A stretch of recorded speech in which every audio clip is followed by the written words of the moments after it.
Então, na semana passada, a gente chegou a um momento importante do nosso estudo, que, num primeiro momento, tem como intenção primária caracterizar os primórdios do logos cristão, ou seja, da racionalidade cristã.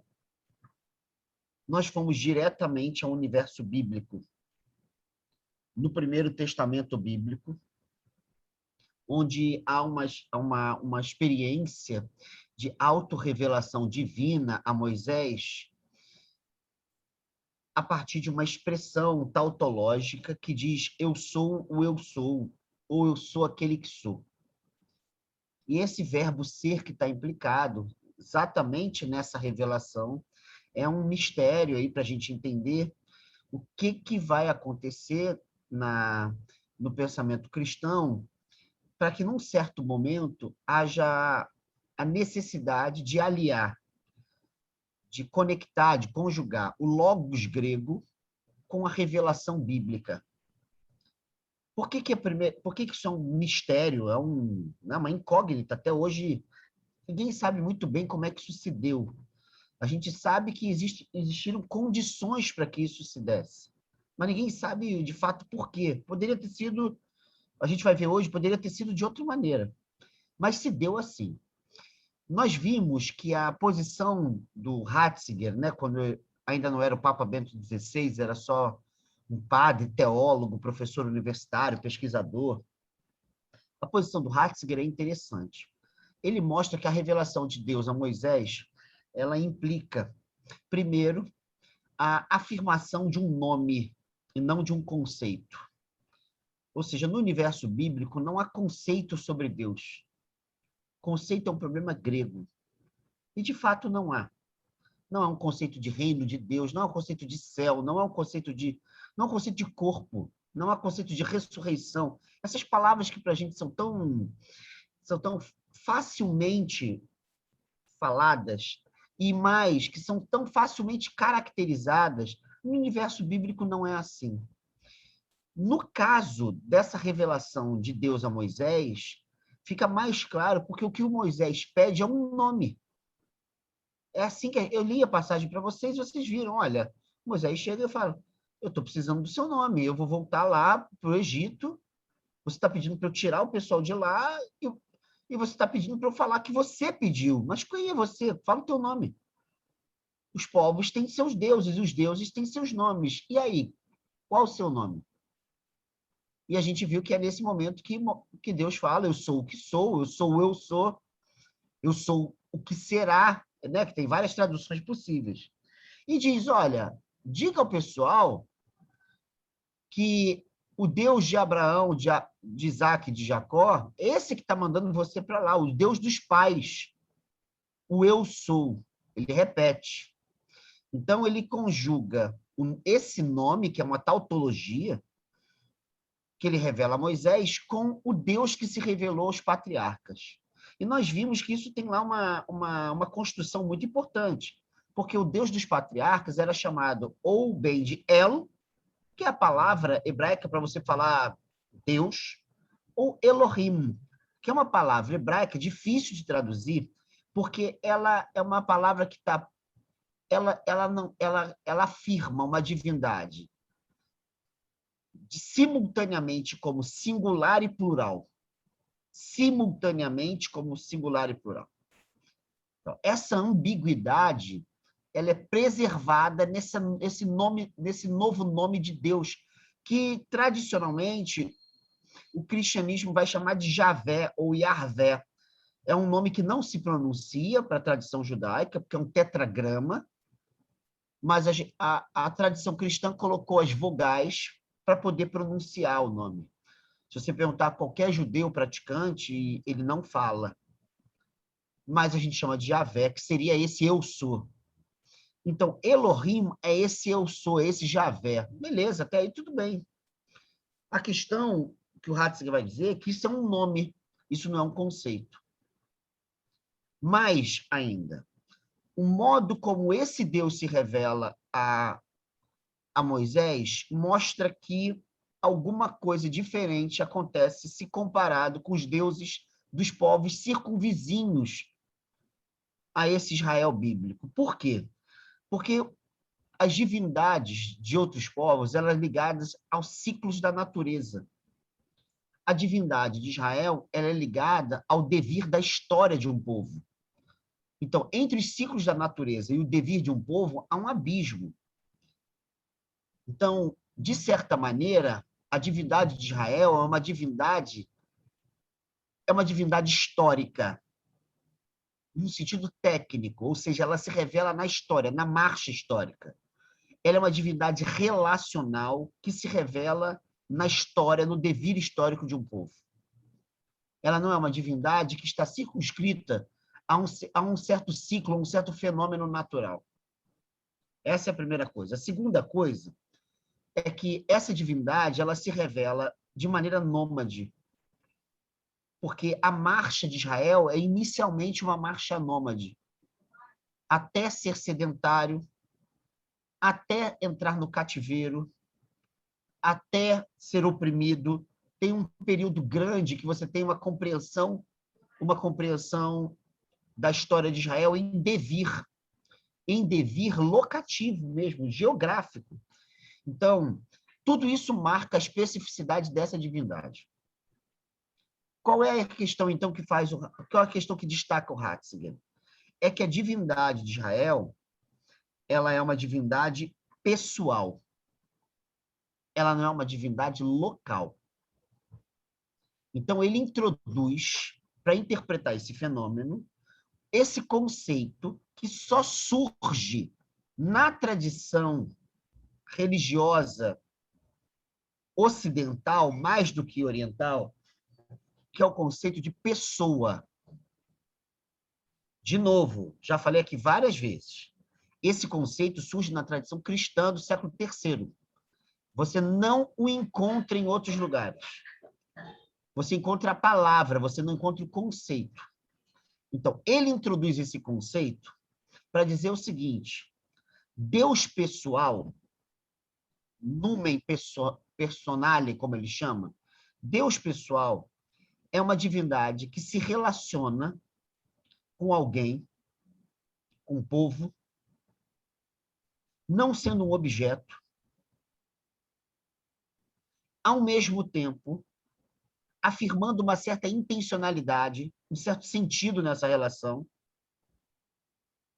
E essa divindade, como ela é pessoal, ela não é uma divindade local, ela não se reduz a um local, um fenômeno natural, ela, de alguma maneira, está livre dos ciclos da natureza. Portanto, ela pode se manifestar em qualquer tempo, em qualquer lugar. Porque ela é uma divindade pessoal e não uma divindade local. Então, a partir disso, o Ratzinger lança uma hipótese. E essa hipótese é muito bem-vinda. Aliás, vou ler para vocês hoje, vou pegar aqui embaixo de mim os textos pré-socráticos. Um deles ele cita lá no livro. O que faz o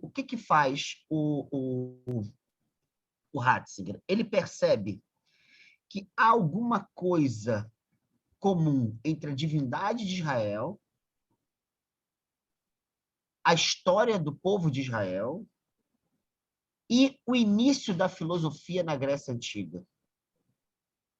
E o que é esse algo comum? Ele diz o seguinte: de alguma maneira, o Deus de Israel ele atravessa o devir, o movimento, a transitoriedade histórica de um povo. Ele caminha com o povo. Ele é presente na história do povo. Mas ele não se esgota nem no espaço, nem no tempo, nem do devir desse povo. Tem algo de inesgotável nessa divindade, de irredutível.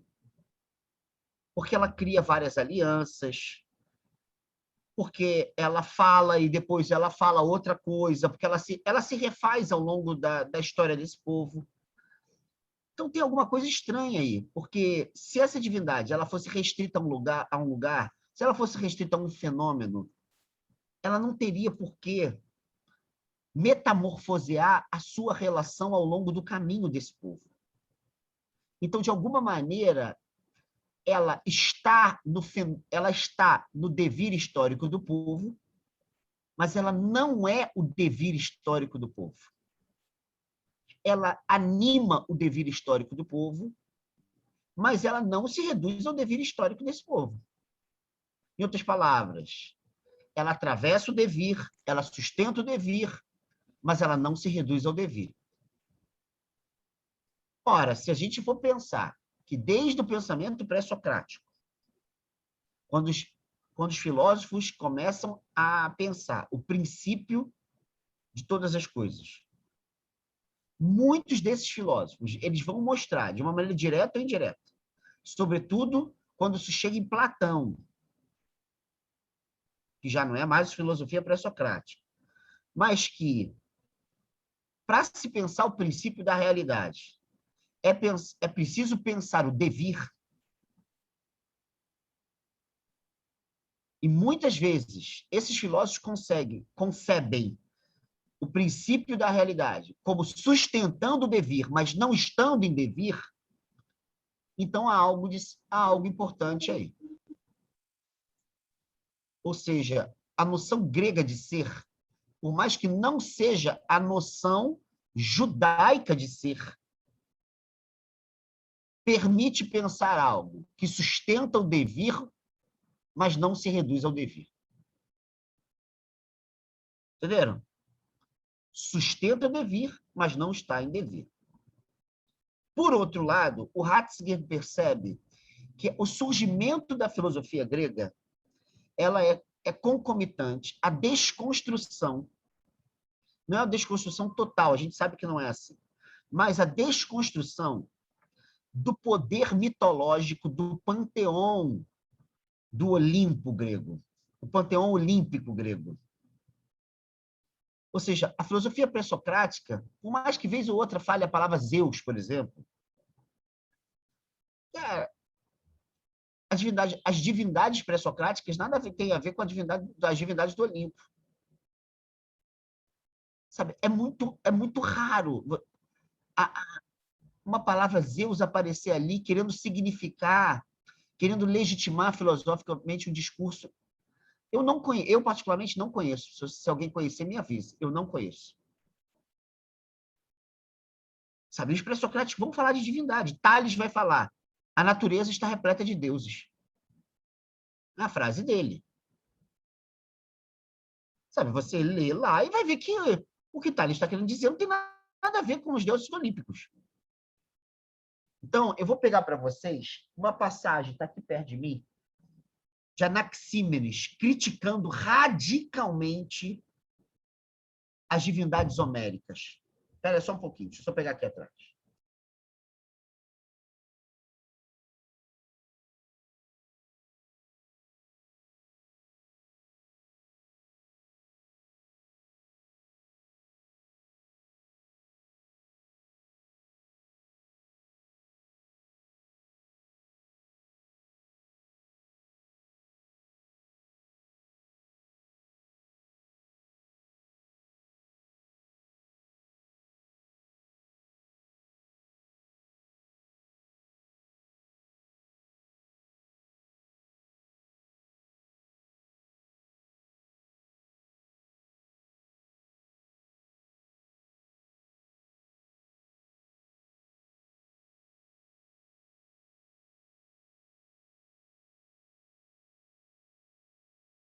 Professor, Oi, fala, meu amigo.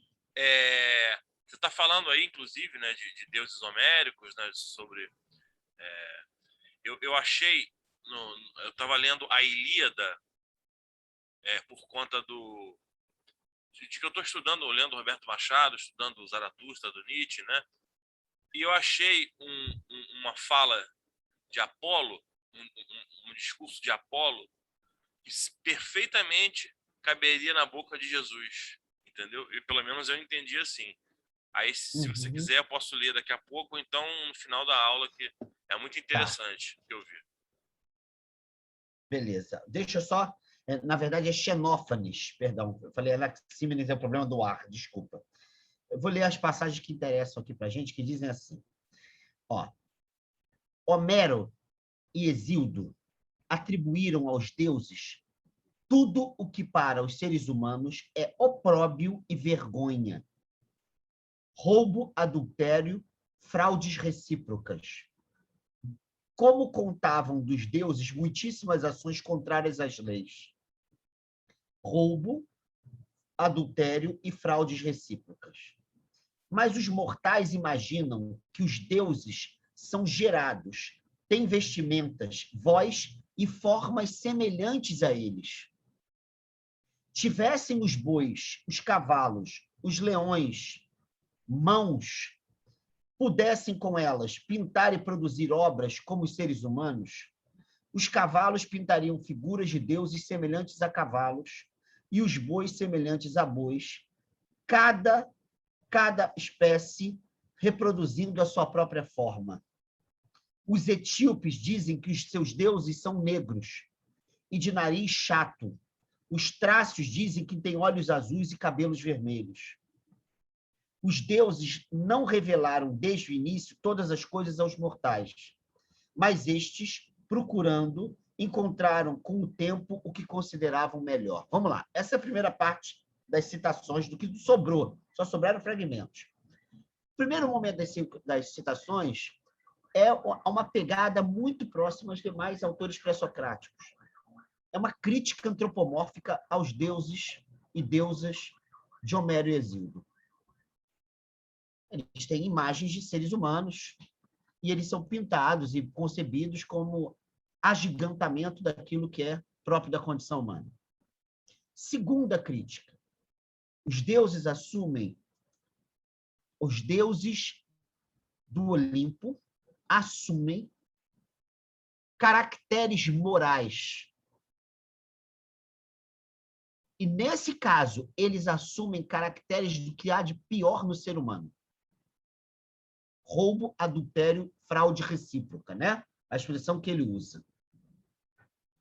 E lá no final, ele já coloca um elemento que vai diferenciá-lo dessa tradição. Qual é o elemento? O elemento diz assim, olha, os deuses não revelaram desde o início tudo aos seres humanos. E aqui eles chamam seres humanos com a palavra que os gregos geralmente chamam os seres humanos, mortais. A maneira mais tradicional dos gregos falarem de seres humanos é acenando para a mortalidade humana. Então diz, olha, os deuses não revelaram. Não é bem assim. Mais à frente, ele vai colocar como pré-socrático uma outra compreensão de divindade. Quer dizer, isso aqui não tem um movimento no que a gente chama, desde a modernidade, de ateísmo, não. Isso aqui tem uma relação com o que os gregos chamavam de impiedade, que é, de alguma maneira, você pegar as divindades populares e sentar o coro. Não tem nada a ver. Então, a crítica pré-socrática tem uma certa iconoclastia com as divindades do Olimpo. Uma crítica às bases morais dessas divindades. Uma crítica ao caráter antropomórfico dessas divindades. Mas isso não significa que não haja divindade. Então, eu vou ler lá agora, do outro lado, como é que ele vai reabilitar o tema da divindade. Ele diz: um único Deus, o maior entre deuses e seres humanos, nem na figura, nem no pensamento é semelhante aos mortais. Nem na figura, nem no pensamento é semelhante aos mortais. Esse Deus é todo inteiro. E todo inteiro ele vê, entende, ouve. Permanece no seu lugar imóvel e não convém mudar de lugar. Tudo cresce dele e a ele retorna. Ser humano algum viu e não haverá quem possa ver a verdade acerca dos deuses e de todas as coisas das quais eu estou a falar. Pois mesmo se alguém conseguisse se expressar com toda exatidão possível, ele próprio não aperceberia disto. a opinião reina em tudo. Tem mais coisa daqui. Estou citando só um autor, hein? Tem uma galera. Tem um livro clássico, exatamente sobre a teologia dos pré-socráticos e que a coloca como uma teologia iconoclasta e cita, sobretudo, esse autor, Xenófanes, que nós estamos vendo. O que interessa aqui para a gente? É que o Ratzinger vai dizer, olha, tem alguma coisa semelhante, sim. Tem alguma coisa estranha aí. Os pré-socráticos já começam com uma certa iconoclastia, afirmam a possibilidade de divindade, mas ela não é circunscrita às imagens humanas sobre divindade e nem à moralidade humana projetada às divindades. Pelo contrário, é uma divindade que sustenta os fenômenos naturais, mas ela não é redutível aos fenômenos naturais. Acabou. Entendeu? É isso que ele quer destacar lá no texto dele. Isso vai causar a maneira como o cristianismo vai se apropriar da filosofia grega? Não, não vai causar, não. Mas isso é uma possibilidade de que haja uma relação? É uma possibilidade de que haja uma relação. Então, nesse momento, o Ratzinger só quer isso.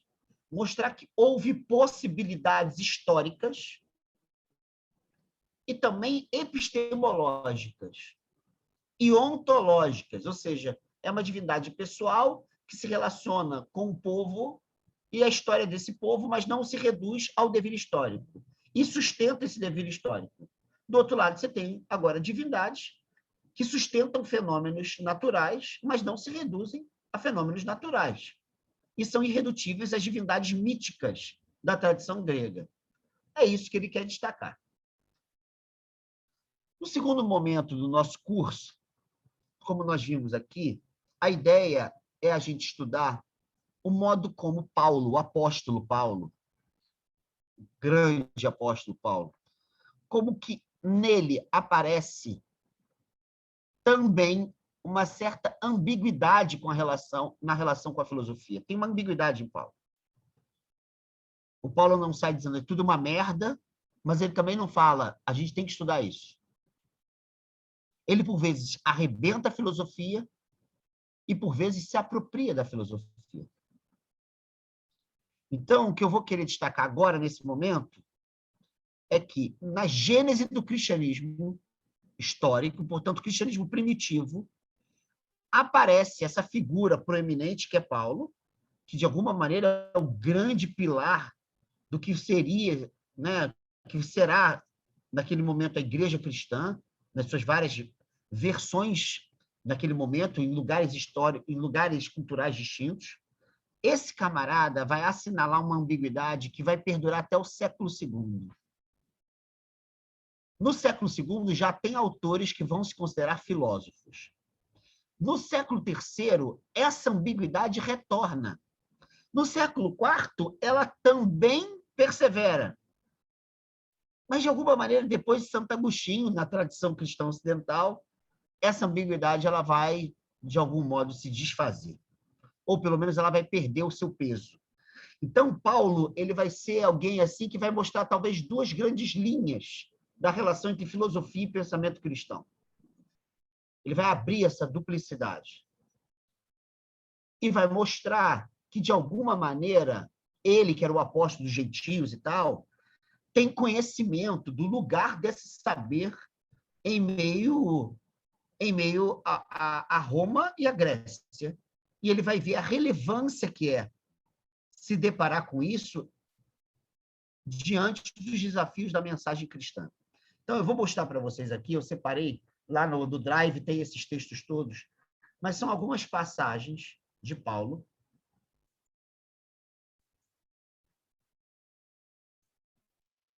bem conhecidas. A primeira delas está em 1 Coríntios, capítulo 1, já no início, versos de 20 a 29. Vou ler de maneira rápida e só destacar alguns dados. Tem muita gente séria que trabalha esse dado para pensar o problema da filosofia nos primórdios do cristianismo. Eu vou destacar só alguns elementos, porque aqui são vários elementos importantes. Paulo começa assim: onde está o argumentador deste século? Deus não tornou louca a sabedoria deste século. Sabedoria é sofia. Século aqui é mundo, a sabedoria deste mundo. Ou seja, Deus não tornou louca a sabedoria deste mundo, que é como ele interpreta a filosofia. Com efeito, visto que o mundo, por meio da sua sabedoria, da sua sofia, não reconheceu a Deus na sabedoria de Deus, aprove a Deus, pela loucura da pregação, salvar os que creem. Então, a sabedoria de Deus é revelada na fé, não é revelada na sabedoria deste mundo. Aqui já tem uma distinção. Os judeus pedem sinais, milagres, né? Semeiam, e os gregos andam em busca de filosofia, de sabedoria. Busca de sabedoria é filosofia. Nós, porém, anunciamos Cristo crucificado, que para os judeus é escândalo, para os gentios é loucura. Mas para aqueles que são chamados, tanto judeus como gregos, é Cristo, poder de Deus e sabedoria de Deus. Pois o que é loucura de Deus é mais sábio do que os homens, e o que é fraqueza de Deus é mais forte que os homens. Então, nessa primeira parte, já tem muita coisa importante. Eu vou destacar o que eu, de alguma maneira, já toquei aqui. Sabedoria deste século, né? Sofia tu cosmo, a sabedoria do mundo. É como Paulo interpreta a filosofia. Ela é uma sabedoria deste mundo. Vocês vão me perguntar assim, mas o que é mundo para Paulo?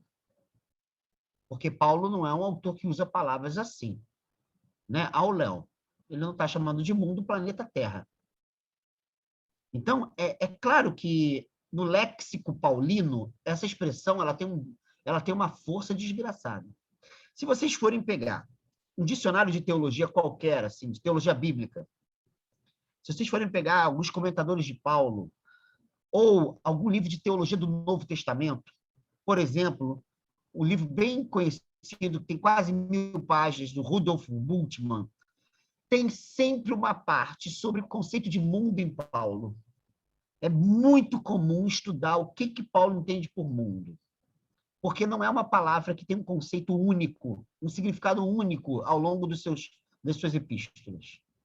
Quando Paulo adjetiva alguma coisa com a palavra mundo, ou seja, mundo, ele entra, muitas vezes, no lugar de adjetivo, na ideia de uma sabedoria mundana, uma pessoa mundana, um amor mundano, sabe?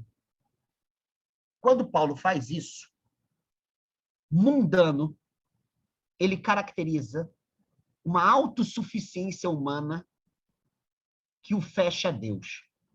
Uma autossuficiência.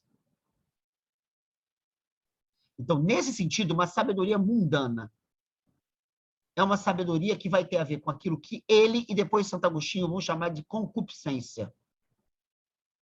Ou o viver segundo a carne, como diz Paulo. Então, nesse texto aqui, sabedoria, ela é mundana, porque ela não toma parte do modo como a sabedoria de Deus se revela por si própria.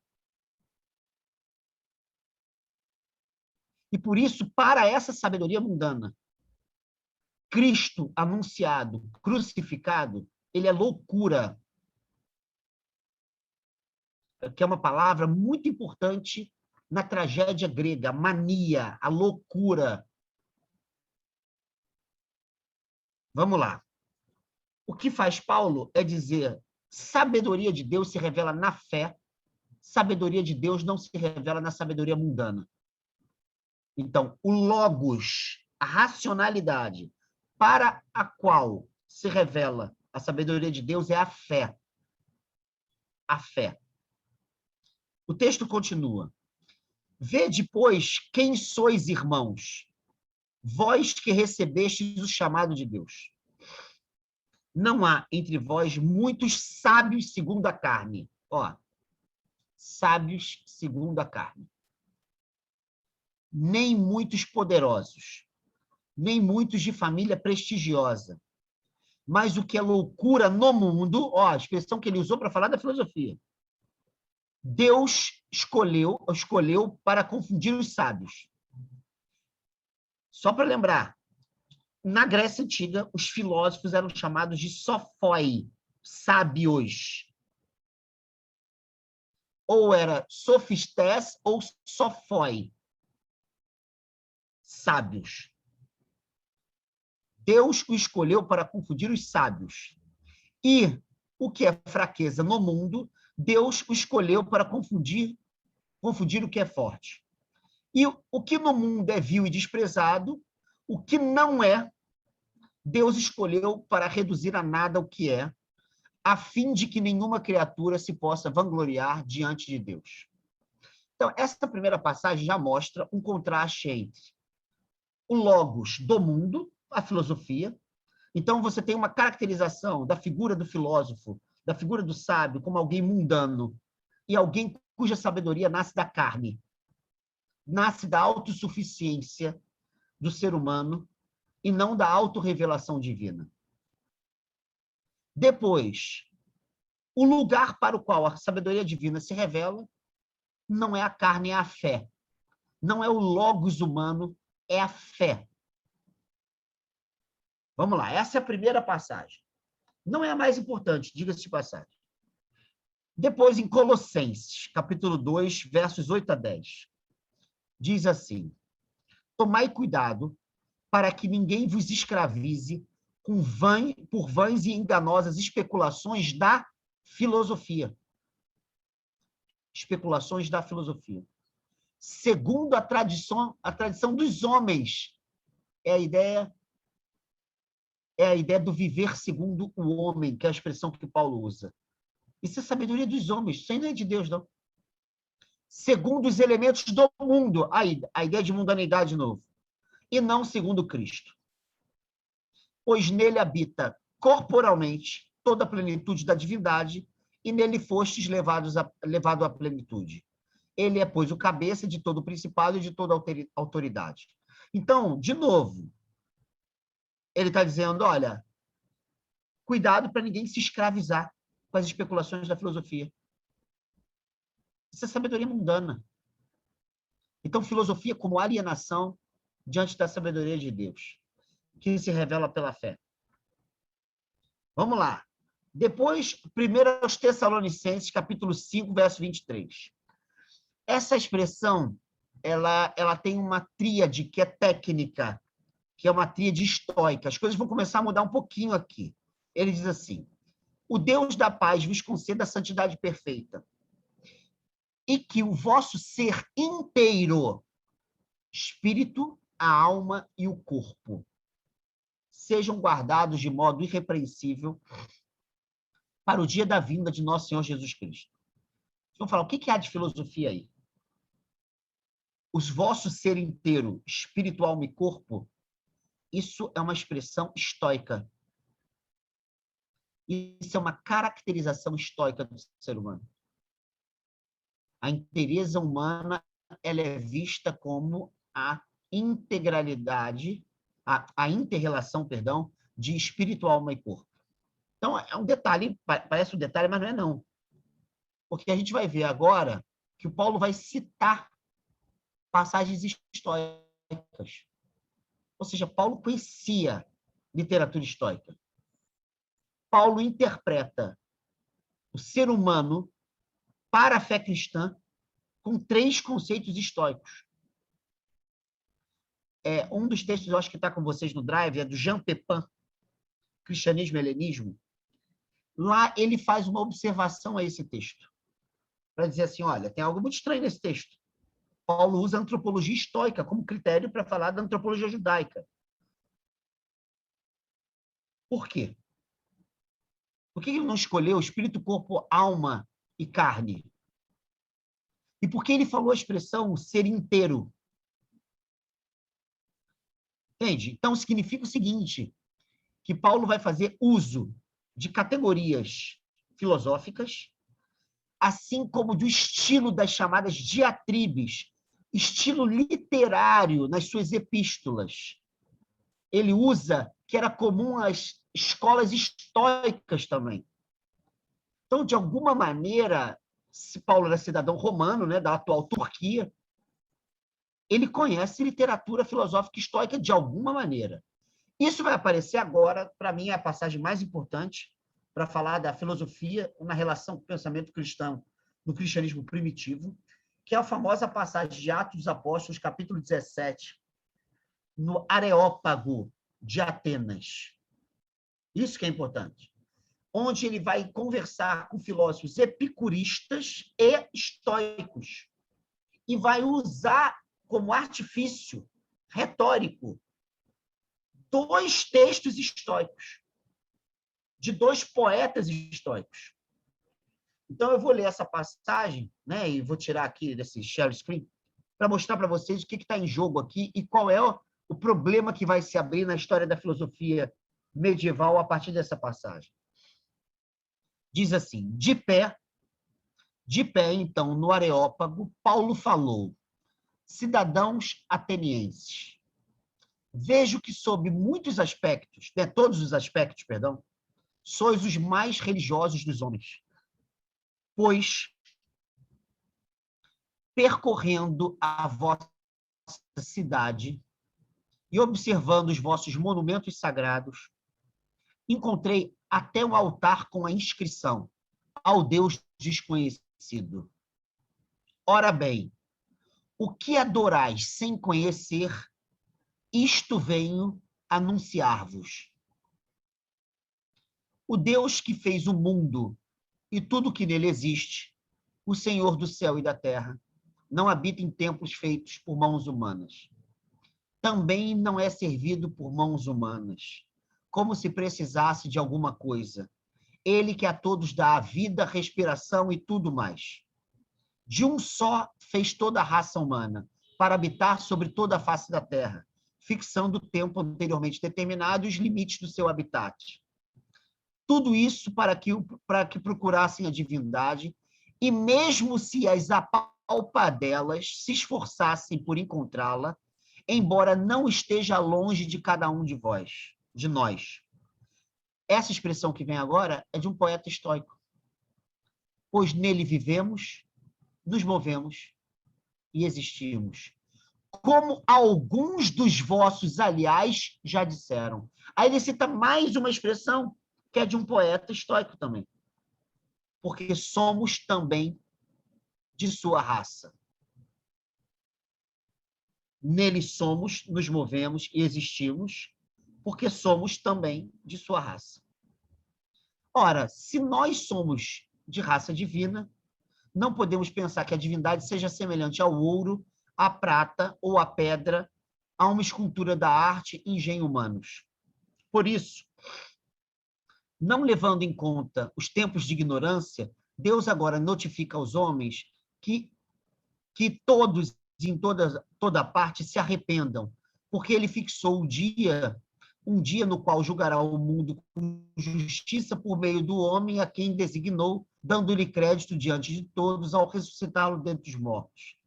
Agora vem, ao falar da ressurreição dos mortos, alguns começaram a zombar, enquanto outros diziam: a respeito disto, vamos ouvir-te outra vez. Vocês podem ler o capítulo inteiro, que lá diz que ele se encontrou, esses são filósofos epicuristas e estoicos. Então, esse aposto está antes, né? Então, só para pegar o que eu quero aqui, vamos entrar no argumento do Paulo. Paulo chega no Areópago, leia um capítulo. Os filósofos querem ouvir Paulo. Sabem que tinha um novo pregador que estava anunciando uma nova divindade. Então, o interesse é dos filósofos. É bem legal isso. Paulo, então, ele está de passagem em Atenas. Ele foi falar com a comunidade que tem em Atenas, mas ele queria passar para ir a outras comunidades cristãs. Então, quando Paulo chega ali, a comunidade, os filósofos o esperam para ouvir o que ele tem a dizer. E aí ele faz esse discurso. Olha, galera, eu vi que vocês são os mais religiosos dos povos que eu conheci. Né? Na Terra, talvez seja o mais religioso. E eu vi que vocês fizeram, cara, no Areópago era isso, né? Você tinha um canto para cada divindade e tinha um canto para uma divindade desconhecida, ao Deus desconhecido.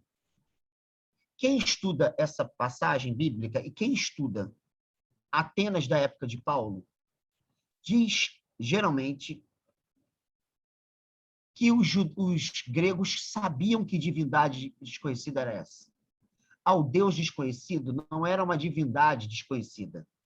Deus desconhecida era uma divindade que ela não se revelava com o nome e nos ritos que as outras divindades se revelariam. Então, cada intérprete tem uma maneira de compreender. O que é interessante é que Paulo diz assim, olha, galera, vocês têm uma porrada de divindade aí, e tem uma desconhecida. Essa que vocês desconhecem, eu venho apresentar. E é muito interessante, porque o argumento dele é o seguinte, ele vem apresentar uma divindade que, na verdade, vai destruir todas as outras, porque as outras são feitas com mãos humanas. E exatamente a divindade desconhecida, que é a dele, esclarece para os gregos o que os gregos não sabem deles mesmos. E ao esclarecer os gregos através da divindade cristã, o que Paulo faz é destruir todas as outras. É muito louco isso. Não conheço, Alexandre, não conheço. Né? Eles são contemporâneos, mas não conheço. Cartas dele. Eu tenho as cartas de Sêneca aqui, nunca vi. Mas se houve, eu realmente nunca ouvi essa hipótese. Mas o que acontece é que é um fenômeno interessante. Ele chega e diz assim, olha, vou usar duas expressões que vocês conhecem. Duas expressões estoicas. Duas expressões. Nessas duas expressões estão dizendo o seguinte, nós nos movemos nele, nós existimos nele, nós somos nele, nós também somos da sua raça. Ou seja, há uma certa familiaridade entre divindade e ser humano, porque o pensamento estoico pensa isso. Não sei se vocês sabem. Você tem a ideia de um Deus, no estoicismo, que ele atravessa todo o cosmos. Deus é o logos do cosmos, ele é a razão do cosmos. A nossa razão se conecta de maneira parcial com esse Deus que atua no todo. Os acontecimentos, os múltiplos acontecimentos que estão simultaneamente se dando no todo, segundo o pensamento estoico, produz uma causalidade, uma rede de causas. Os estoicos não pensam a relação de causa e efeito. É a relação entre causa e causa.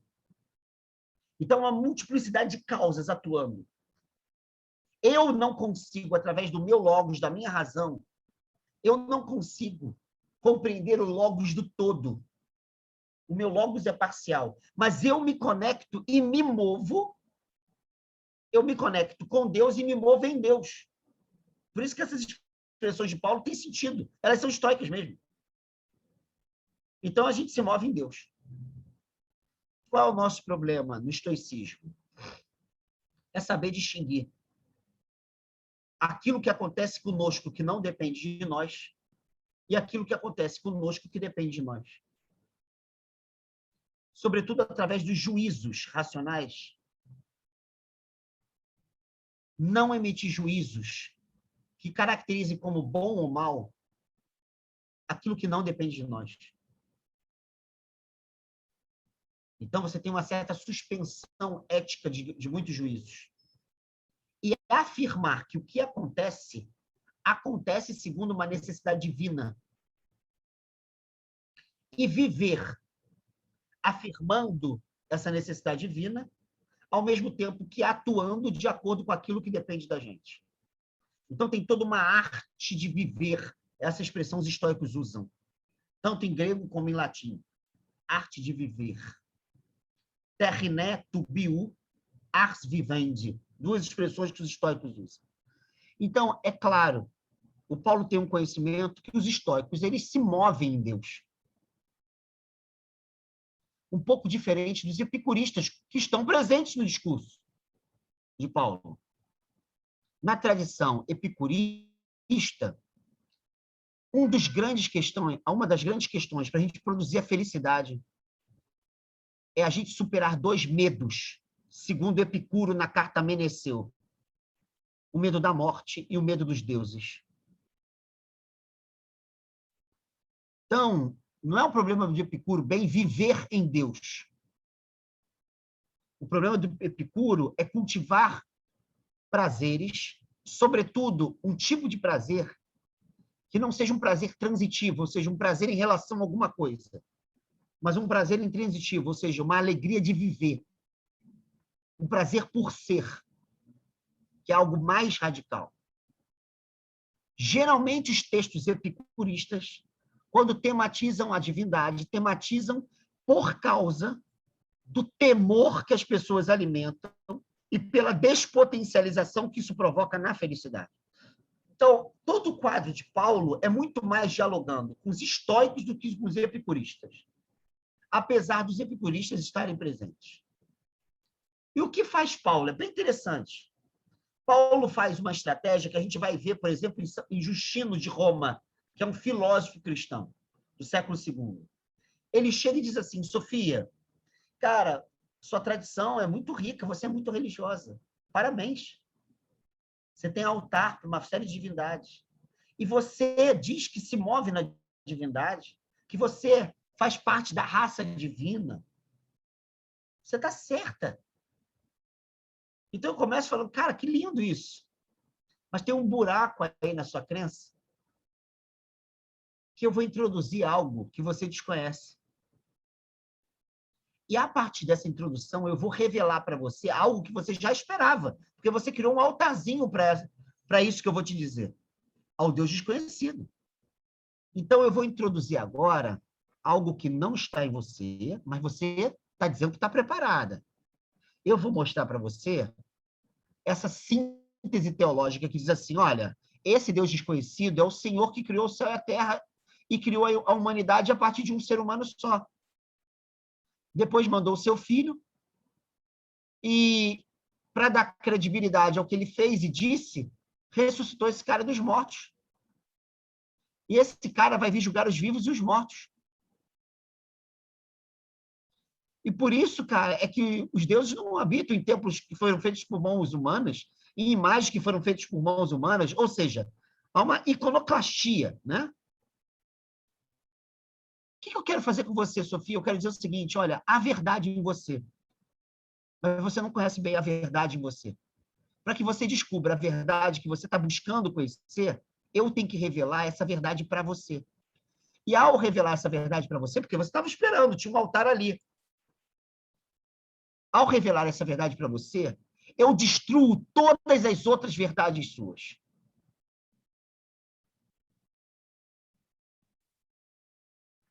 Entendeu? De alguma maneira, você tem uma verdade que é parcial. Mas à medida que eu revelo a globalidade dessa verdade, eu destruo todas as outras verdades que você cultivava. Então, guardem isso. A tradição primária cristã, que depois vai ser apropriada da filosofia, ela tem uma finalidade apologética. Ela quer defender a sua divindade e ela não quer somente relativizar as outras divindades. Ela quer assinalar a falsidade das outras divindades. Então, é uma defesa que ataca. Mas ela não é politicamente, essa tradição, hegemônica. Quando ela se torna politicamente hegemônica, depois do século IV, aí o bicho pega. Então, a estratégia é corroer pela base. Qual? Qual é a base? Reconhecer verdade no outro, porém verdade parcial no outro. Reconhecer em si mesmo, a plenitude dessa verdade que no outro é parcial. Levar a verdade plena para o outro, e à medida que a verdade parcial do outro deixa de ser parcial, as falsidades do outro são destruídas. Professor, é tirar só o que interessa, né? Para poder fazer com que continue, de um certo modo, o povo a acreditar em pequenas verdades do antigo conhecido e revelar um novo para se impor em cima do velho. Não sei, o entendimento que eu estou tendo aqui.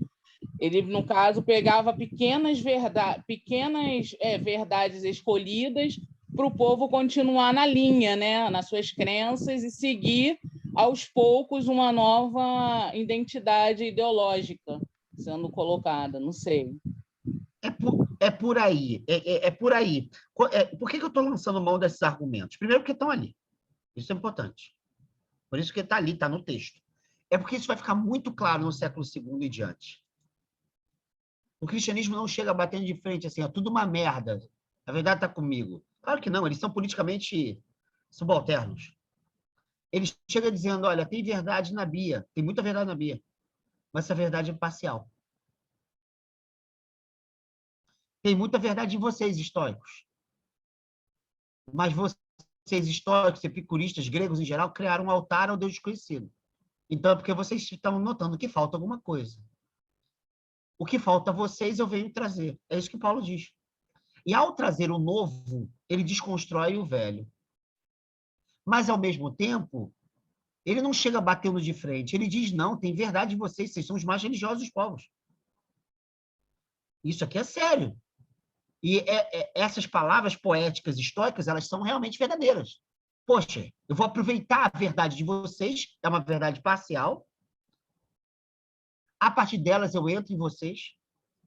E, ao entrar em vocês, eu inoculo em vocês essa verdade que eu trago, e essa verdade que eu trago, de alguma forma, vai dinamitar outras verdades de vocês. Então, a estratégia apologética cristã é uma estratégia... A gente vai ver. A gente vai ver. Interessa para a gente, nesse momento do estudo, é falar o seguinte: Paulo conhecia a filosofia. Ele discute com filósofos, sabe? Estou falando que ele era filósofo, tem nada a ver com isso. Nada a ver com isso. Ele cita a filosofia. Os caras não citaram. Quem cita no discurso é ele. É isso. E a partir dessas citações, dessas duas citações, ele introduz a relação entre o Criador e o Salvador. Na verdade, eles são o mesmo ser, né? No conceito de trindade, que não existia ainda, mas ele pega no sentido histórico. Você tem um Criador que manda o Filho, que vem, que salva, que ressuscita e tal. E é engraçado que o texto termina com a maior parte rindo dele. Poucos dão crédito. E alguns dizem, olha, sobre isso a gente vai ouvir depois. A maior parte ridiculariza ele. Muita gente se pergunta, por que ridiculariza? Porque a palavra ressurreição é uma palavra que atua em outras divindades gregas. Não era estranho. A noção de criação, de Gênesis em grego, muitas divindades gregas também falavam que elas criaram, que elas fizeram, que elas aconteceram. Então, tem muita gente que se estuda, né? Até hoje isso é um problema. Por que riram? Tem algo que é risível aí. É que não faz sentido nenhum um criador do cosmos sendo ele mesmo incriado. Isso não faz sentido mesmo. Mas não faz sentido nenhum a relação entre ressurreição da humanidade, julgamento divino e criação do mundo. Isso, para eles, não faz sentido. Não vou citar aqui, tem um autor, né, que eu dei uma vez lá na UERJ, chamado Festugère, que tem um texto muito conhecido sobre essa passagem de Paulo, e ele mostra, segundo o pensamento grego, por que não faz sentido nenhum a fala de Paulo. Por que ela é ridícula aos ouvidos de um grego daquele tempo? E de gregos epicuristas e estoicos. O que interessa para a gente aqui é a ambiguidade paulina. Por um lado, ele fala a filosofia é a sabedoria do mundo. Por outro, ele usa categorias estoicas, antropológicas. Depois, ele cita os estoicos num discurso. E, ao mesmo tempo, ele impõe uma compreensão teológica da divindade da sua fé. Então, isso vai abrir no cristianismo primitivo uma compreensão dupla. A gente precisa de filosofia? Ué, mas Paulo não sabia filosofia? Mesmo que a gente tenha que saber para não levá-la em conta, a gente não tem que estudá-la? Para quem a gente está falando? Muitas vezes não é um povo filosófico? Como filosofia vai se relacionar com esse outro logos que o Paulo mostra, que é a fé? É possível filosofar a partir da fé? A fé é realidade filosófica? Isso vai durar, basicamente, até início do século V, como discussão séria. O interessante é que, século depois, filósofos se tornam cristãos. E eles não dizem, isso tudo é uma merda. Entendem? Então, de alguma maneira, essa ambiguidade de Paulo vai perpetuar-se ao longo dos séculos.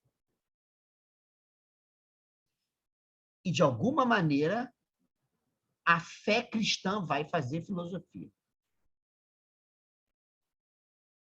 Entenderam o que eu quis destacar aqui? Só para comentar aqui, o Alexandre está dizendo, falou algumas coisas em relação ao Primeiro Testamento. Alexandre, há uma literatura muito farta que diz o seguinte: você tem, na maior parte do tempo, no Primeiro Testamento, o Deus do povo de Israel convivendo com deuses e deuses de outros povos. Mas depois do exílio da Babilônia, essa multiplicidade divina que produzia o que se chama de teolatria, ou de polilatria, ou de enoteísmo, que não é monoteísmo, vai produzir uma compreensão diferente, que os outros deuses são falsos, os deuses de Israel é o verdadeiro. Então, começa a surgir ali um monoteísmo que ainda não é um monoteísmo metafísico, mas é o monoteísmo da veracidade, ou seja, é o monoteísmo dizendo assim, só um Deus é verdadeiro. Existem outras divindades, mas são falsas.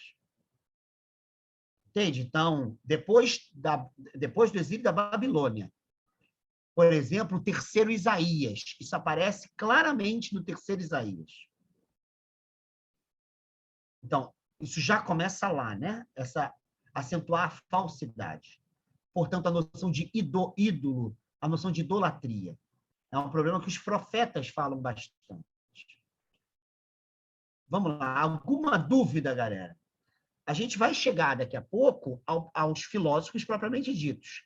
Isso é uma pré-história do problema filosófico, que nos interessa falar inicialmente. Alguém tem alguma dúvida ou alguma observação sobre o tema? Uma observação. Me parece que os filósofos estavam tão interessados assim num momento, dado momento, de se desfazerem da mitologia, do modo de pensar mitológico, que eles acabaram aceitando ou propagando, os próprios filósofos, esse Deus sem nome e acabando atraindo um cavalo de Troia. Ou eles mesmos botaram um cavalo de Troia dentro da Grécia para se propagar assim ao mundo. Não sei, é um pensamento meio doido. Os próprios filósofos fizeram esse Deus desconhecido tomar vida, ou não? Olha só, Estel, a gente tem que compreender o seguinte: o cristianismo era nada naquela época, sabe? Eram os gatos pingados. Você está falando do século I da era cristã. Mais ou menos década de 50 ali. É isso mesmo, 40 para 50, é isso aí. Não era nada, sabe? Aqui a gente tem a imagem do cristianismo atual. A curiosidade dele, a curiosidade dos filósofos em ouvir esse cristianismo ainda de berço e dar voz para essas pessoas, isso foi fazendo com que a história viesse a tomar uma força. E aí começou a mexer com a fé, ou as pessoas provavelmente que adoravam deuses, que provavelmente não recebiam de volta as suas sei lá, suas rezas, suas oferendas que eles faziam, e de repente eles não eram beneficiados com o que eles pediam, e aquela pessoa prometendo uma outra coisa por um Deus desconhecido que faria. Isso tudo ali foi fazendo com que o povo começasse a se virar, e começou de baixo, lá embaixozinho, assim, que foi levantando. E os filósofos, no meu modo de pensar, ouvindo você, lendo algumas coisas, eu percebo que foram eles, de certa forma, quem ajudou muito, em muitas partes, assim, a propagação do cristianismo ali de berço. Não sei. Nesse momento ainda é difícil falar isso. Assim. Eu entendo o que você quer dizer, talvez isso mais para frente. É porque o cristianismo ele não se propaga sem conjunturas políticas muito bem delimitadas, sabe? E essas conjunturas elas vão potencializar um movimento que vem das bases mesmo. Né? A maior parte das pessoas que se convertem ao cristianismo não fazem parte da elite intelectual. As escolas filosóficas eram elites, eram a minoria da minoria, numérica que eu estou dizendo. Né? Então, é assim, o contexto político, a propagação cristã entre várias culturas. O cristianismo ele não se propaga, por exemplo, na Grécia, em Roma. É numa porrada de cultura. Isso é impressionante. Isso realmente é impressionante. Me desculpa a expressão, mas é uma ralé social que ela começa, onde ele fermenta. A partir do contato com certas conversões cristãs de filósofos, é que o arcabouço intelectual do cristianismo vai cada vez fermentar mais. Mas a conjuntura política de Roma não é só a questão numérica. A conjuntura política de Roma ela possibilitou que, num certo momento, o negócio atingisse proporções, você fala, cara, como assim? É muito louco. Porque os romanos começam a matar, e multiplicar, e matar, e multiplicar, e matar, multiplicar. Cara, de repente você fala que esses caras estão em todos os lugares, inclusive no Senado romano. A gente vai ler um texto de um cara que estava no Senado romano. Como? Sabe? Então, assim, tem um elemento, a maior parte não tem nada a ver com a parte intelectual. O cristianismo não foi fecundo inicialmente na parte intelectual. Mas, de repente, o elemento intelectual, por conjunturas políticas muito específicas, esse lugar vai florescer, assim, mas é um pouquinho mais para frente. E é numa quantidade que é minoritária. É um dado histórico interessante, que como é que se evangelizava mais ou menos na segunda metade do século IV. Grande parte das evangelizações era feita por vitrais. Daí você tem, por exemplo, as pinturas bizantinas. Vocês sabem qual é? Uma das principais lógicas disso é que a maior parte das pessoas convertidas era analfabeta. Cara, sabe? Muito louco isso. É a chamada Bíblia Pauperum, sabe? A Bíblia dos pobres era aquilo. Cara, a gente não imagina como que isso venceu a história e formou grande parte do caldo cultural ocidental, sabe? Cara, assim, brincadeira, eu não atribuo nada. Foi Deus que fez isso, fez aquilo. Me desculpa. Não. Já houve outras épocas da história de outras culturas que também floresceram de maneiras muito inusitadas, tradições como, por exemplo, o budismo. Então, sabe, eu não entro nessa onda, né? Que eu já vi alguns panfletos evangélicos falando isso. Porque perseguiam e multiplicavam. Vai à Índia e vê a história do budismo, por exemplo, você vai ver que o negócio floresceu numa cultura polireligiosa e que isso não é tão fácil de explicar. Não dá para lançar mão de coisas tão, sabe, simplórias. Mas que é de chamar atenção, que é de chamar atenção que uma ralé intelectual, social, econômica, de repente o negócio vai... E de repente você tem imperadores que têm interesse no cristianismo e não mais perseguir para poder estabilizar o império. Cara, é muito louco, cara. Teodósio faz isso. Né? Constantino faz isso. Sabe? E aí você fala, como? E quando aquilo entra no meio intelectual, num certo momento, porque demorou. Por exemplo, a gente tem que pensar que o pensamento neoplatônico combateu o cristianismo. Sabe? Plotino e Proclo achavam que tinha um monte de merda no cristianismo, que não tinha sentido nenhum. A desconsideração ao cosmos. Um cara que é um gigante como Plotino, sabe? Então, assim, as coisas não foram tão fáceis, né? Mas, cara, de repente, aquilo venceu, cara. Muito louco, sei lá. Não dá para explicar, dá para compreender. Explicar é outra coisa. Né? Vamos lá, mais alguém? Estel, temos muito que estudar aí. Oi, fala, Matheus. Quando você fala de idolatria, fiquei pensando aqui uma coisa é você combater a idolatria, né? A gente pode idolatrar até uma pessoa, um ser humano. A gente está atribuindo qualidades que não são verdadeiras, né? Estamos idolatrando aquela pessoa, né? Atribuindo qualidades imensas para uma pessoa que não é verdadeira. Outra coisa é você falar que não existe, né? Onde é que está essa linha assim, divisória? Onde você começou a dizer que realmente eram falsos, né? Meu Deus. Cara, vamos lá. Um dos mandamentos mosaicos do Decálogo é você não adorar falsos deuses. A consciência judaica é uma consciência iconoclasta. Então, isso significa o seguinte, Mateus, a categoria da existência é uma categoria filosófica específica. Na crítica judaica aos ídolos, não é a existência e a não existência, no sentido filosófico, que estão em jogo. O que está em jogo é que a falsidade de um Deus, ela vou usar a linguagem que não é bem o que está em jogo ali, mas só para entender, ela é demoníaca.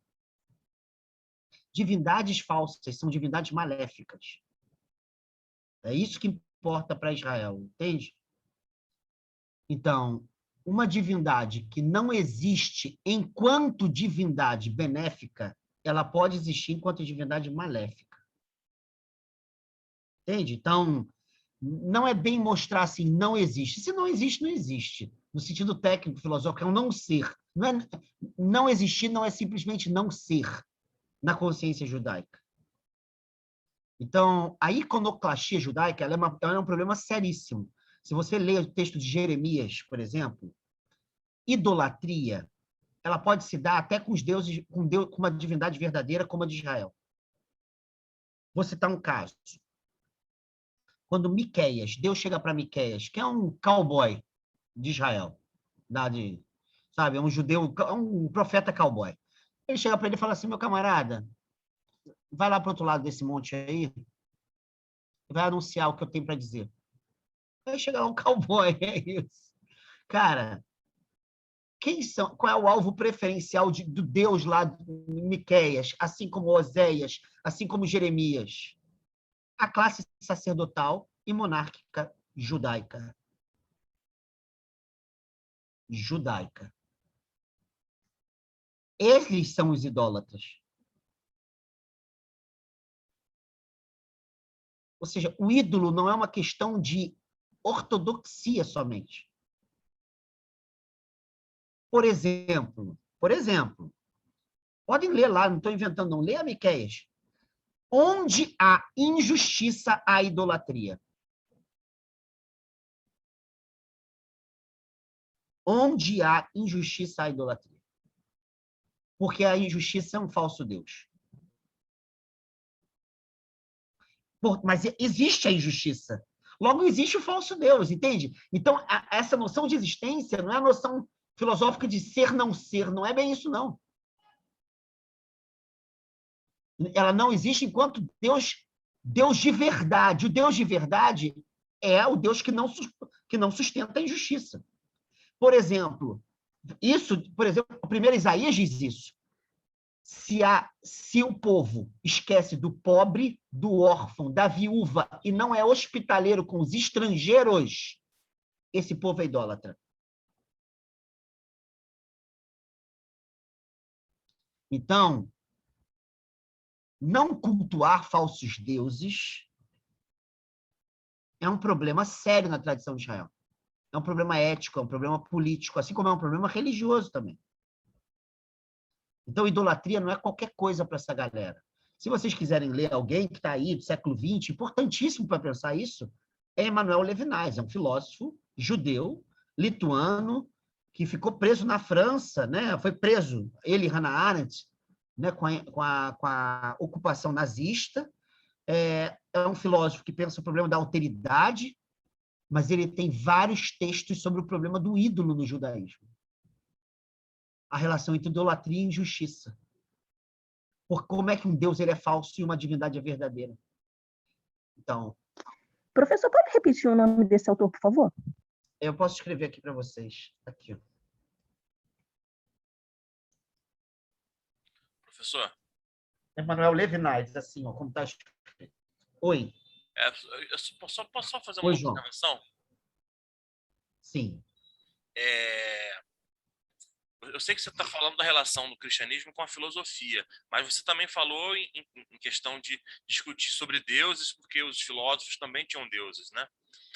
E eu estava lendo a Ilíada ontem e vi uma passagem,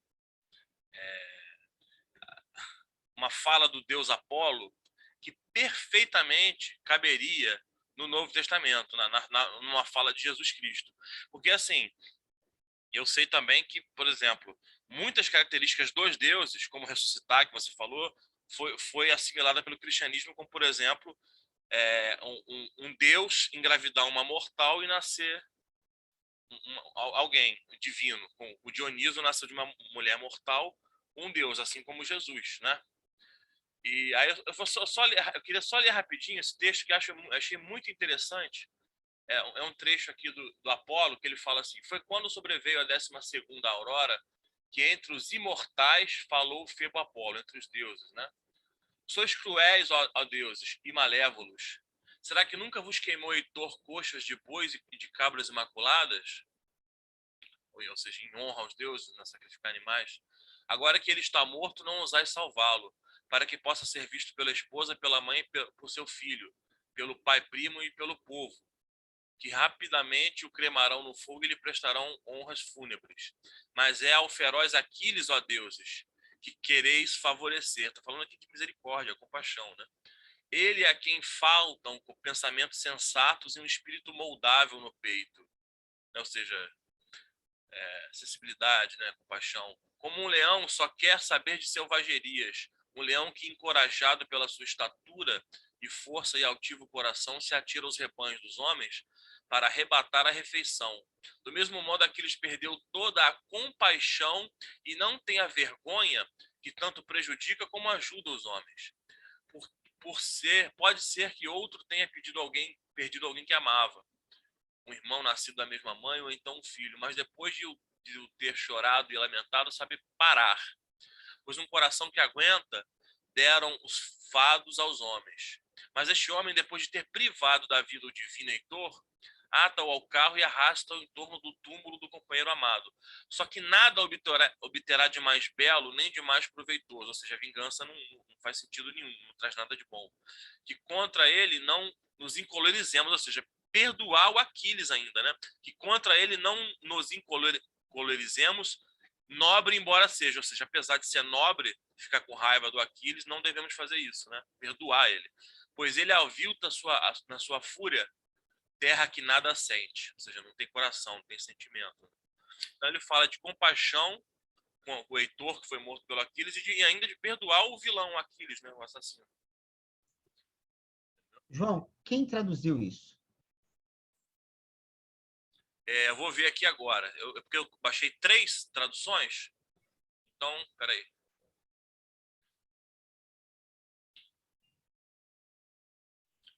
Da Companhia das Letras, é o Lourenço... Frederico Lourenço, ele nasceu em Lisboa. Mas ele tem doutorado na Inglaterra, inclusive, pelo que me parece aqui. Formado em Cambridge, na Inglaterra, doutorado em Londres sobre Homero. Foi professor secundário da Universidade de Newcastle, em Tyne. Porque o que eu estou querendo dizer, eu entendi. Você fez um paralelo com Jesus e tal. É que certos conceitos são difíceis a gente entender na Grécia Olímpica, sabe? A palavra piedade seria uma palavra que eu entenderia, mas compaixão é uma palavra que eu queria saber qual foi a palavra que ele traduziu ali por compaixão.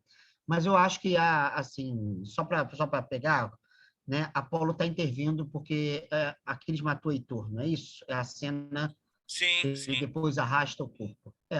Me parece que o problema ali de Apolo é que o Apolo é a divindade da medida. É que ele foi tomado pela fúria, e a fúria ela produz híbris, que é o problema grego por excelência, né? como diz o Heráclito, mais do que o incêndio, é a híbris que deve ser apagada, né? Então, a fúria é uma divindade de aniquilação da medida. Eu sempre entendi essa parte, que ele está falando com os deuses olímpicos, como os deuses olímpicos, eles incitando a híbris, sabe? E por isso é que ele não pode ter piedade no momento da batalha. Isso é alguma coisa que falta ao Aquiles. Mas o Aquiles logo depois reconhece, é engraçado isso. O Aquiles ele não fica incólume a isso, não. E o Aquiles reconhece a grandeza de Heitor em seguida.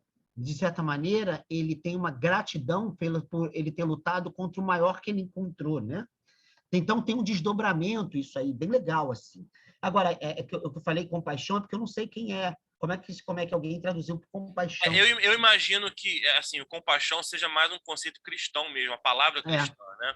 E assim, por exemplo, quando fala de Dioniso na Ilíada, tem duas traduções aqui. Um fala que ele é a alegria dos homens, outro fala que ele é a delícia da alegria da terra, outro fala que ele é a delícia dos homens, na mesma passagem. Alegria ou delícia. Então, assim, pode ter um problema ali. Só que se você for pelos antônimos, que ele chama de cruel, selvagem, diz que não tem proveito nenhum na vingança, entendeu? Então, assim, e diz que a gente não deve ficar com raiva de Aquiles, ou seja, isso é perdão. Pelo conceito, pela significação, o contrário dessas coisas que ele falou é compaixão, e o sentido da última frase que ele fala aqui é perdão, porque se você for ver aqui, ó, né, o que ele escreveu, não ficar com raiva, não se encolerizar contra Aquiles, né? Então, assim, eu apesar as palavras podem não estar aqui, ó, que contra ele não nos encolerizemos, nobre embora seja, ou seja, é nobre ficar com raiva de um cara que cometeu uma injustiça, mas a gente deve perdoar ele. Pelo menos eu entendi que está dizendo isso, né? Interpretei dessa forma. Então, acho que dá para, mesmo a palavra não sendo essa, dá para extrair esse entendimento. Ou seja, Sim. Porque a gente sabe que o cristianismo é uma releitura de coisas gregas, né? Mas não é bem assim, não, cara. Assim, eu entendo o que você quer dizer, mas perdão, cara. Leia, vou citar para você aqui um texto muito importante. É A Condição Humana, da Hannah Arendt, no tópico 33. Ela é uma grande conhecedora da filosofia grega. Ela fala: quem revelou o perdão como questão foi a tradição judaico-cristã. Você tem clemência em Roma, mas você não tem perdão. Perdão é um problema muito técnico, cara. Tem uma conjunto de elementos na tradição judaica que pensam perdão, entende? Isso não quer dizer que as pessoas não possam exercer o perdão, não é não. Mas enquanto problema mesmo... E ela mesmo diz, olha, e mais radical na tradição judaica é o que Jesus fez com essa tradição ao falar do perdão. Que ele tira o perdão do problema dos deuses, da divindade, né? E coloca o perdão como um problema entre humanos, ela diz. E aí ela bota o conceito hebraico, ela vai migrando até chegar à palavra grega, né? Que é a palavra liberação, aphienai, que é a palavra para perdão, né? Liberação. E aí ela diz, olha, isso não é bem um problema grego. Os gregos eles tinham outros problemas que não eram relacionados à transgressão, a uma certa transgressão que obstaculiza a nossa relação com o passado, né? Que é o perdão tem a ver com isso e tal. Então, assim, eu entendo o que você quer dizer, João. A gente pode fazer... Mas sendo conceito referente, isso não impede de ter uma influência. Porque quando... Você acha que Paulo não leu isso, entendeu? Não, eu acho que Paulo leu isso. João, assim, cara, não é assim. A tradição de Israel é muito grande, cara. Ela tem caminhos que não são da tradição grega, sabe? O que eu quero dizer com isso? Assim, eu entendo que a gente possa ler assim e falar, né? O Leonardo Boff escreveu uma obra chamada O Princípio e Compaixão, uma obra muito bonita. E ele faz uma introdução bonita e ele e um outro cara lá, eles extraem textos sobre compaixão de diversas culturas. É claro que ele não quer fazer uma coisa técnica. Ele quer incitar as pessoas a exercerem mais a compaixão nesse mundo que a gente está vivendo, de indiferença à dor, ao sofrimento e tal. Mas então ele pega textos gregos, textos indianos e tal. Isso é no sentido de um texto para divulgação. Claro, você pode traduzir uma palavra por compaixão. Isso não é um contexto acadêmico. Por que que não é? Porque essa teoria das influências, essa teoria hoje, ela é muito jogada de lado. Por quê? Porque a teoria da influência significa uma coisa derivou dessa outra aqui, que derivou dessa outra, que derivou dessa outra. Então, porque fulano leu, ele se apropriou e aí ele pensou. Só que a tradição de Israel é uma tradição milenar, cara. E tem caminhos que não tem nada a ver com a Grécia. E a noção de perdão, a noção de misericórdia, recede, a noção de compaixão, a noção de justiça, essas noções já elas eram muito sólidas nessa tradição. Quando Jesus surge, por mais que esteja ali num caldeirão cultural, né, que era verdade, quando Paulo está naquele mesmo caldeirão ali, essa galera ela vem de uma tradição que é uma tradição muito, muito, muito antiga e muito, muito, muito rica, sabe? Então, se depois o Paulo se deparou com a Ilíada, cara, ele se deparou primeiro com a Tanar. A Tanar, a Bíblia judaica, ela tem uma anterioridade muito maior. E nessa tradição, você tem, é só ler Levítico e Deuteronômio, uma série de rituais. É mais antiga que a Ilíada? Não, é mais antiga para ele. Ele leu a Tanar antes, cara. Cara, se for assim, a gente vai falar, então tudo derivou dos Vedas. Ah, não, então tudo derivou da tradição oral xamânica. Entende? A gente vai falar assim, porque já existia na outra, que é mais antiga, logo fulano veio de... Não, cara. Tem uma certa autonomia histórica de uma cultura. Se depois essa cultura vai interceder com outras, não é porque a outra escreveu um livro antes que essa sofreu influência, entende? Porque eu sei, até onde eu sei, a cultura grega naquele tempo, então um pouco antes ainda, era como a cultura dos Estados Unidos hoje, ou seja, é hegemônica no mundo, ou seja, todo mundo conhece a cultura grega. Né? Durante muito tempo foi assim, bem antes de Paulo. Né? O mundo ali tinha... A Grécia era como os Estados Unidos hoje, ou seja, um país influente. Né? Ou seja, uma cidade, estado influente. João, eu entendo você que está dizendo, mas você não pode derivar Paulo disso, cara. Um cara como Paulo, ele estudou com Gamaliel, cara. A tradição judaica ela é muito séria nas questões dos seus estudos, cara. E a tradição judaica, ela não se vendeu facilmente, cara. Quando eles quase perderam o idioma com o exílio da Babilônia, eles ressuscitaram o idioma. Você sabe o que é ressuscitar um idioma, cara? Eles ressuscitaram por causa dos estudos bíblicos, cara. Ressuscitar um idioma é uma coisa... É um dos fenômenos mais loucos da história das culturas em geral. Eles ressuscitaram o idioma. De novo, né? Porque na modernidade, quando criaram Israel, também fizeram a mesma coisa, né?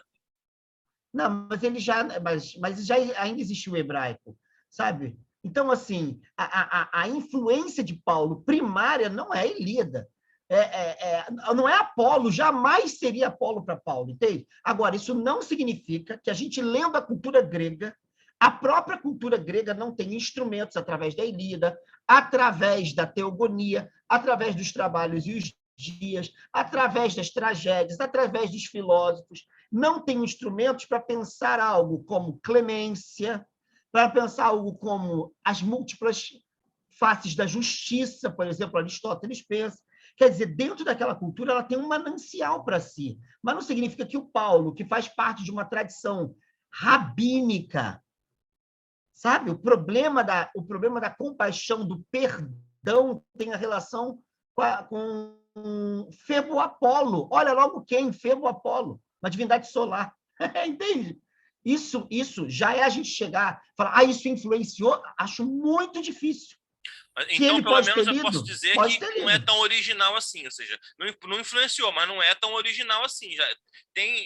Existem precedente cultural, vamos dizer assim, né?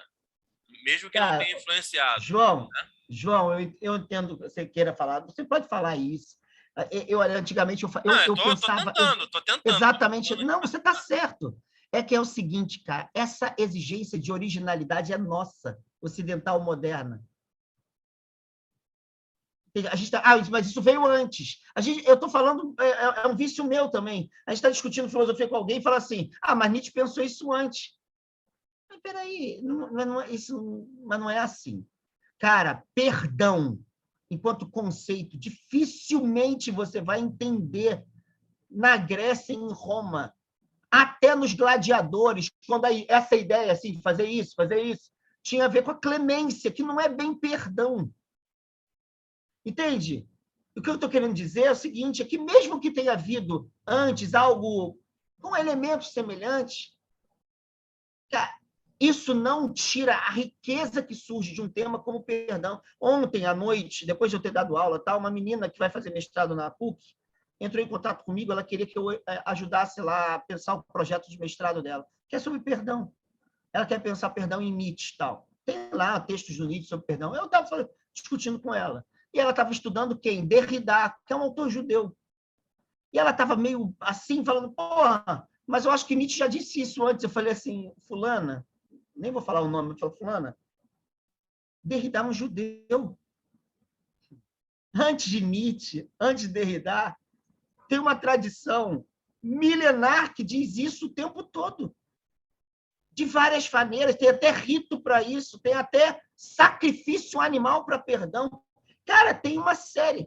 Cara, esse conceito é tão rico que você está lendo Derrida e ele está mostrando milhares de possibilidades de perdão. Então, o que eu quero dizer assim, João, é que o fato de que uma tradição tenha dito algo que numa outra a gente considere semelhante ou idêntica, a gente não pode esvaziar a riqueza que alguma coisa surge numa tradição, porque a gente viu semelhança numa que a gente considera cronologicamente anterior. Eu diria para você, não é cronologicamente anterior. A Ilíada. Mas mesmo que fosse, a Ilíada não tem como eixo nem a misericórdia ou a compaixão e o perdão. A Ilíada tem como eixo uma guerra e o heroísmo de uma personagem específica, mostrando outros heroísmos, que é Aquiles. Então, assim, quando você pega os rituais de Levítico ou de Deuteronômio, você vê que o eixo, às vezes, é o perdão. A Ilíada, o eixo não é perdão, isso não... Entende? Portanto, mesmo que lembre alguma coisa, eu não conseguiria derivar uma tradição cujo eixo, muitas vezes, de rituais é só o perdão, orações é só o perdão, de uma tradição que escreveu um livro, que é um dos livros mais importantes da história, talvez, né? É considerado pelos ingleses um dos 100 livros mais importantes de todas as civilizações, que é a Ilíada. Eu não poderia considerar esse livro como uma espécie de matriz da tradição judaica, entende? Entendi, professor. O que eu estava tentando fazer é o seguinte, eu estou lendo Roberto Machado, Zaratustra, uma tragédia nietzschiana. Então, ele explica muito ali sobre o espírito apolíneo e dionisíaco, né? O que o Nietzsche pensava sobre isso. Então, eu falei, pô, o que eu quero fazer? Eu quero ir nas fontes gregas, onde Nietzsche foi ler, para saber da onde que ele tirou o que significa apolíneo e dionisíaco, e por que ele aproximou o cristianismo do apolíneo. Aí, quando eu li isso, eu falei, pô, tá aqui, o Nietzsche leu isso aqui e falou, não, o cristianismo, não só isso aqui, outras coisas, né? Como a harmonia, a razão, e a beleza, né? A justiça, né? Mas... Você está certo, assim. Mas eu queria saber da onde o Nietzsche tirou a ideia de aproximar o cristianismo do espírito apolíneo, ou de Apolo, entendeu? Aí, quando eu li isso, eu falei, pô, cara, acertei, né? Pelo menos eu achei. Não, cara, você está assim, é que aqui é um lugar acadêmico. Eu jamais falaria isso em outros espaços, sabe? Eu não falo isso nem dentro de casa. É só porque, se você colocar isso numa monografia, uma galera vai falar assim, que isso, João? Não. Que isso, cara? Isso aqui não é assim, não. Porque é verdade mesmo. Eu acabei de participar de uma tese de doutorado e o cara está falando de dois autores, Nietzsche e Foucault. Aí o cara gostava mais de Foucault. Aí ele disse assim, ó, isso que Nietzsche disse parcialmente, Foucault disse de maneira mais plena. Cara, foi unânime, a banca unânime. Todo mundo da banca chegou e falou assim, que isso, cara? Que juízo é esse? De onde você tirou isso? Um é o precursor e o outro é o cara que elevou. Isso não tem como você comparar, isso não faz, entende? E olha que o Foucault ele estudou muito Nietzsche. Então, não, essa ideia de que um evolui o outro, de que um progride o outro, essas ideias, porque você tem que ter certas medidas morais de avaliação que você não consegue levar às últimas consequências, entende? Então, você está estudando Apolíneo Dionisíaco. Só um detalhe, eu não só li esse livro, né, do Roberto Machado, como eu fiz o curso do Roberto Machado, de onde surgiu o livro. Então, eu fui aluno do Roberto Machado nessa época, lá atrás e tal. E o Roberto Machado ele não aproxima Apolíneo de cristianismo. Apolíneo, ele é um correlato de Dionisíaco. O cristianismo, ele surge destruindo o apolíneo e o dionisíaco no Nietzsche. Ou seja, quando o cristianismo surge, ele não surge de um dos elementos do que o Nietzsche chama de visão trágica do mundo. Ele surge da supressão dos dois elementos. Ele é uma perversão, entende? Então, o cristianismo é um anti-apolíneo e é um anti-dionisismo. E isso que é a loucura que o Nietzsche vai ver no cristianismo, naquele período da obra dele. O cristianismo não suporta a tragicidade da vida e nem a tragicidade da arte, né? Ele é inestético. Ele é uma tradição de correção e não de afirmação. Ele é muito mais uma ortopedia do que uma transfiguração trágica da vida. Então, é pior até, né? É um negócio bem, bem doido mesmo. Mas, gente, pelo amor de Deus, ou dos deuses, das deusas, vamos embora, né? Não aguento mais, estou cansado pra caramba de olhar aqui essa tela. Meus olhos já estão cansados. Cabral. Oi, Alexandre. Professor. Fala só qual foi o idioma ressuscitado que eu perdi, cara. Mosquei na... Israel quase perdeu o hebraico antigo. Não é à toa que você tem a famosa Bíblia da Septuaginta, que foi no momento onde o idioma quase foi perdido, que é a tradução grega, né, da literatura bíblica judaica. Eu tenho a Septuaginta aqui. E ela se deu num momento muito importante da cultura. Tanto que os judeus da diáspora, muitos, quando acaba a dominação babilônica, quando voltam, eles não têm como fazer as rezas em hebraico nas sinagogas. Eles não conseguem. Então, isso se tornou um problema sério. Então, começava a citar grego num certo momento que é posterior à Babilônia, que é do século VI a.C., né? Mas citar grego no século III a.C., para você ver a quantidade de tempo que demorou. Teve que fazer uma tradução da Septuaginta para o grego. Lá na frente começa as pessoas que rezavam em grego e estavam lendo em grego, que eram poucas, por sinal, que liam, mas que recitavam era uma boa parte. E aí eles começam a retomar a hegemonia do idioma. Muito louco isso, cara. Quando eu estudei isso a primeira vez, era um cara especialista em Primeiro Testamento Bíblico, né?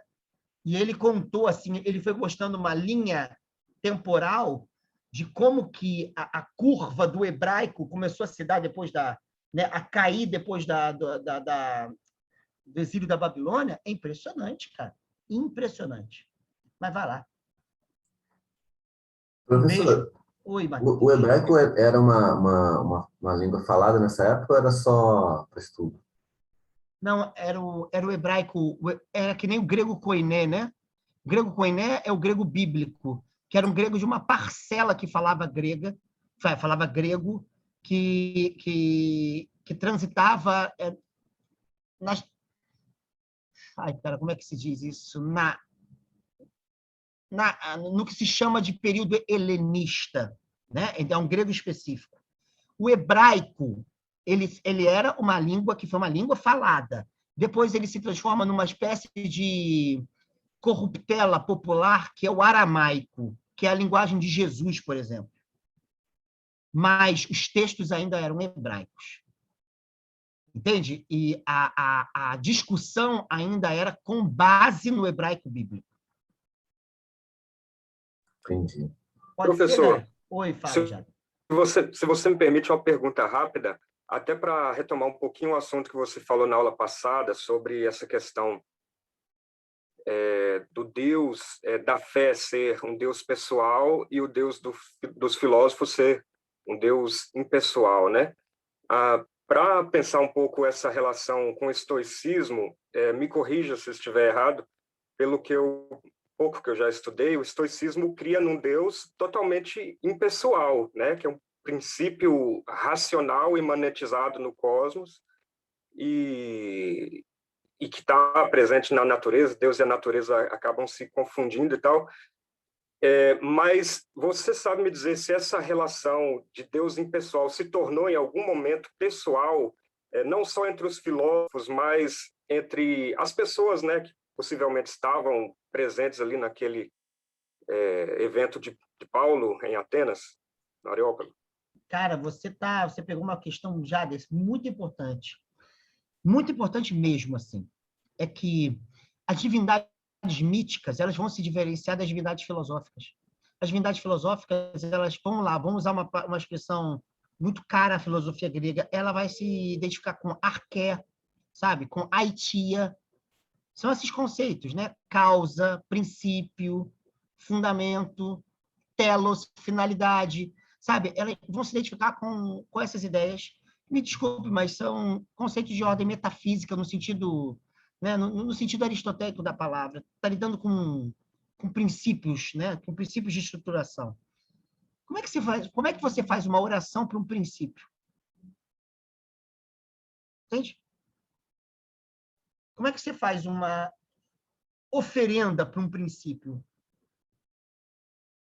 Você vai ter que personalizar o princípio, você vai ter que personalizar o fundamento, você vai ter que personalizar. Na Grécia filosófica, a personalização de elementos metafísicos, ela não acontece. Entendeu? Então, essa impessoalidade da divindade permanece sempre. Permanece no pensamento grego. Né? Aí você pegou agora, olha a sua fala. O cristianismo, é isso que é o foda, como é que o cristianismo conseguiu fazer isso? Como é que ele conseguiu pessoalizar a impessoalidade de um princípio filosófico? Como é que a gente fala com... Cara, me desculpem, o criador bíblico nada tem a ver com a causa eficiente suprema do cosmos. Isso vai aparecer em São Tomás de Aquino, vai aparecer em Santo Anselmo. Né? Isso quando você pega, por exemplo, o Livro dos Espíritos, espírita, quando fala assim, o que é Deus? Lê lá a resposta. São princípios metafísicos. É muito interessante, porque é a vitória da metafísica em meio ao pensamento cristão. É isso mesmo. Né? Eu tenho amigos que estudam muito candomblé, e eu acho espetacular estudar candomblé, porque esses elementos que aparecem. Muitos candomblecistas falam assim, não, mas orixás são forças cósmicas. Mas você faz oferenda para as forças cósmicas. Cadê o caráter pessoal dessa relação? Quando você fala Min Oxum, tem uma relação pessoal. E mais, quando você fala, por exemplo, da experiência afetiva de uma divindade, que a divindade ama. Como é que um princípio metafísico ama? Entende? Como é que é isso? Então, é muito doido isso, cara. Nossa tradição hegemônica, ela conseguiu fazer isso. Ela conseguiu, mesmo que de maneira híbrida, hoje isso é muito criticado. Chama-se teologia pós-teísta, que são as teologias que criticam isso que a gente está falando aqui. Criticam radicalmente. Eu não posso pessoalizar um princípio metafísico. Eu não consigo. Mas a gente conseguiu. E a gente transformou a relação, o caráter de pessoa de uma divindade em princípio metafísico. A gente conseguiu essa loucura. Eu escrevi um livro em 2015 chamado Morte e Ressurreição dos Deuses.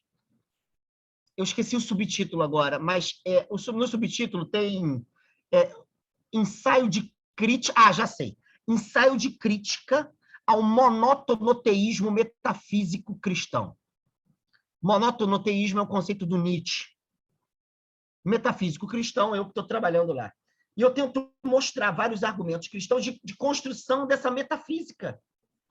Como é que você conseguiu pessoalizar um princípio metafísico e pensar metafisicamente uma relação pessoal? E isso é um problema. E a gente é refém desse problema até hoje. No nosso imaginário, até hoje, esses dois elementos se cruzam e se identificam. Né? E é difícil conseguir distinguir. Né? Você está certo, Jader, é um problema mesmo. É um problema. Beleza, muito obrigado. Nada, amigo. Obrigado, vocês que estão estudando. Eu dava aulas até agora, era sempre de 1 hora. As aulas estão demorando quase 2 horas. João está estudando para caramba, vocês. Porra, cada pergunta cabeluda, né? Então, parabéns aí, muito bom mesmo. Agora, assim, é bom filosofia, galera, porque é o seguinte, cada vez que você estuda, as problematizações só aumentam, sabe? Então, é difícil estudar essa loucura toda. Porque aí eu leio de novo, eu leio autores que vão problematizar, e a gente fala, ih, caramba, tem esse detalhe, tem esse detalhe, tem esse detalhe, tem esse detalhe. Né? Aí você vai pisando assim em ovos mesmo. Então, é complicado, mas, ao mesmo tempo, é extremamente renovador, sabe? Porque a gente vê algumas ingenuidades se desfazem, alguns olhares também são ressignificados. Então, é isso, galera. Mete as caras e a gente vai discutir aqui, tá?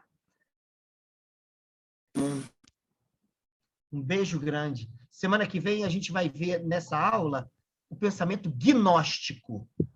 Eu vou dar rapidamente alguns elementos gnósticos para pensar como o pensamento gnóstico se apropriou da filosofia para falar do universo judaico-cristão, entende?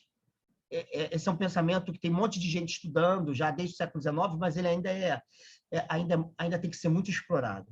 Tá? Tem algum texto sobre essa aula de gnosticismo que você vai dar semana que vem? Eu publiquei um texto na revista Numen, eu não me lembro agora o ano, que é sobre Hans Jonas e a questão gnóstica, porque ele era um especialista em gnosticismo, e lá eu reconstruo o gnosticismo, eu reconstruo com textos gnósticos, com textos do cristianismo ortodoxo contra os gnósticos, como Santo Irineu de Lyon, por exemplo. Lá eu escrevi sobre isso. Mas tem alguns artigos na internet, tem um cara, esqueci qual é a universidade dele, ele é do interior de São Paulo, que é um especialista em gnosticismo. Esqueci o nome desse cara, eu até tenho um livro dele só sobre isso. Tem o texto do Bassan, Aspectos Incomuns do Sagrado. Tem um texto inteiro, 2 capítulos, ele é um dos maiores especialistas em pensamento gnóstico no mundo hoje, é um argentino. Aspectos Bassan, em comum do sagrado. Ah, tá. Se eu conseguir fazer a cópia no PDF, eu vou mandar para vocês. Porque não tem naquele PDF, naquele drive, né? Se eu conseguir. Se não, tem um capítulo do Hans Jonas, do livro, eu acho que é o penúltimo capítulo do livro Princípio Vida, que é Gnose, Existencialismo e Niilismo. A primeira parte inteira é falando do que é gnosticismo. E vocês conseguem baixar isso, tem na internet. O PDF desse livro. O Princípio Vida é o penúltimo capítulo, se não me falha a memória. Gnose, Existencialismo, Niilismo. Leiam, podem ler o texto todo, que é um texto bem legal, mas a primeira parte é muito boa. Ele reconstrói o que é a essência do gnosticismo. E ele é especialista em gnosticismo. Tá bom? Seu texto é da revista Lumens, né? Numen é a revista da Federal do Juiz de Fora. A Numen de Natal, N de Natal. Isso. É a revista da pós-graduação da Ciências da Religião de lá. Eu esqueci qual é o título do texto. No meu texto. Então, se eu souber depois, eu mando pelo grupo de WhatsApp lá o link para vocês, tá? Um beijo. Valeu, galera. Obrigada.